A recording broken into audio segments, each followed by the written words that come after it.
Mheshimiwa mgeni rasmi, wauguzi tunakabiliwa na changamoto mbalimbali katika utendaji wa kazi wa kila siku, kama vile upungufu wa wauguzi vituoni ni tatizo kubwa katika halmashauri zetu. Wauguzi kuelemewa na mzigo wa kufanya kazi za kada nyingine. Muuguzi anaweza fanya kazi kama mhudumu wa afya, mganga, mfamasia, mtaalamu wa maabara, mlinzi na kuendelea.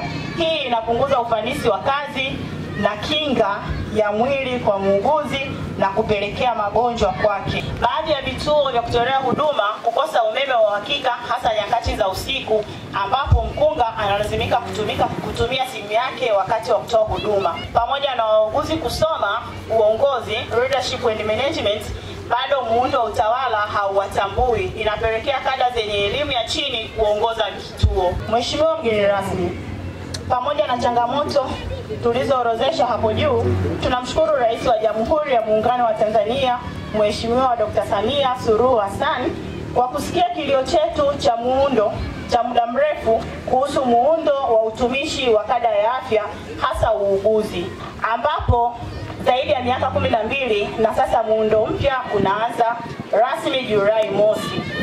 Pia tunamshukuru Mheshimiwa Rais wa Jamhuri ya Muungano wa Tanzania kwa kutoa fedha za ujenzi wa miundombinu na ukarabati kwenye vituo vya kutolea huduma za afya, yani zahanati, vituo vya afya na hospitali katika mkoa wetu wa Mbeya. Ndugu wauguzi, katika risala yenu nimepitia baadhi ya changamoto na mmezieleza hapa zinazowakabili, na ningependa nizitolee ufafanuzi ufuatao. Mosi, serikali yenu ya awamu ya 6 chini ya Dr. Samia Suluhu Hassan, kwanza niwaeleze kwamba ni sikivu na imezibeba kwa ujumla wake changamoto hizo, na nitazifikisha kwa Mheshimiwa Mkuu wa Mkoa ili ziweze kuwakilishwa na kuzifanyiwa kazi katika mamlaka husika. Ndugu wauguzi, tunapoadhimisha siku ya wauguzi duniani ambayo muasisi wake Bi Florence Nightingale, ambaye alijitoa sana kuhakikisha kuwa wagonjwa wanapatiwa matibabu au huduma za kiafya ambazo ziliboresha ama kurekebisha na kusalimisha maisha majeruhi au wagonjwa. Hivyo basi, naendelea kuwasia kuwa misingi hiyo ya Bi Florence Nightingale iendelee kufuatwa pamoja na kuzingatia taratibu, sheria na maadili ya kazi yenu ya uuguzi, kwani kazi yenu inahusu uhai au uzima wa mwanadamu.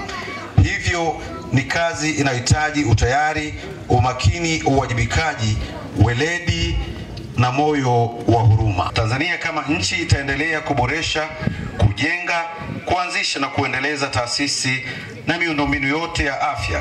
Basi niwataki na nyie kuanza kujiendeleza kitaaluma katika fani yenu ya uuguzi, kuongeza ushirikiano zaidi katika kada nyingine za kiafya kama vile madaktari, wataalamu wa maabara na watumishi wote wanaohusika na masuala ya afya. Kuboreshwa kwa vituo vya afya vimetusaidia sisi wauguzi kutoa huduma zetu kwa ufasaha.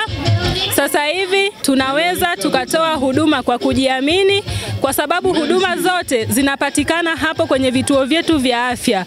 Hakuna mgonjwa anayekuja unaweza kumwambia tena kwamba huduma hii haipatikani. Huduma zote wanazipata. Kwa hiyo tunaipongeza sana serikali kwa kuviboresha vituo vya afya. Cha kwanza naishukuru serikali kwa kuboresha miundombinu ya huduma za afya. Mwanzo huduma za afya ilikuwa ni changamoto. Wanakijiji au wananchi walikuwa wanatembea umbali mrefu kwa ajili ya kufuata huduma za afya, lakini sasa hivi kuna vituo vya afya vingi, kuna zahanati nyingi, pia hospitali ya wilaya imeongezwa. Hivyo imerahisisha kuboresha na wananchi wanapata huduma iliyostahiki ya afya.